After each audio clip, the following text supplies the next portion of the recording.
साथियों नमस्कार। लोक संग्रहार्थ कर्म परमात्मा को प्राप्त ज्ञानी पुरुषों द्वारा ही हो सकते हैं या साधक भी कर सकता है।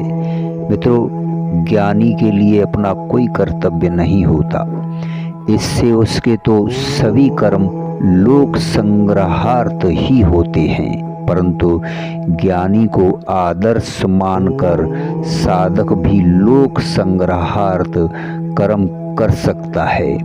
अवश्य ही वह पूर्ण रूप से नहीं कर सकता, क्योंकि जब तक अज्ञान की पूर्णतया निवृत्ति नहीं हो जाती, जब तक किसी न किसी अंश में स्वार्थ बना ही रहता है और जब तक स्वार्थ का तनिक भी संबंध है, तब तक पूर्ण रूप से केवल लोक संग्रहार्थ कर्म नहीं हो सकता।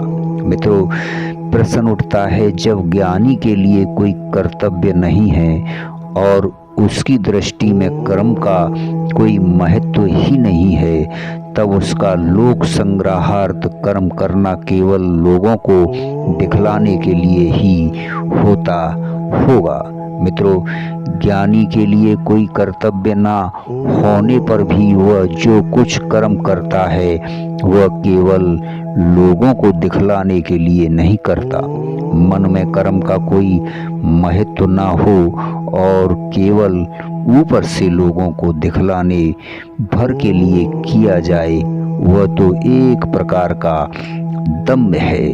ज्ञानी में दम रह नहीं सकता, अतः एवं वह जो कुछ करता है लोक संग्रहार्थ आवश्यक और महत्वपूर्ण समझकर ही करता है। उसमें ना दिखवाऊपन है और ना आसक्ति है, ना कामना है और ना अहंकार ही है। ज्ञानी के कर्म किस भाव से होते हैं इसको कोई दूसरा नहीं जान पाता। इससे उसके कर्मों में अत्यंत विलक्षणता मानी जाती है, अत्यंत विलक्षणता मानी जाती है। धन्यवाद, शुक्रिया।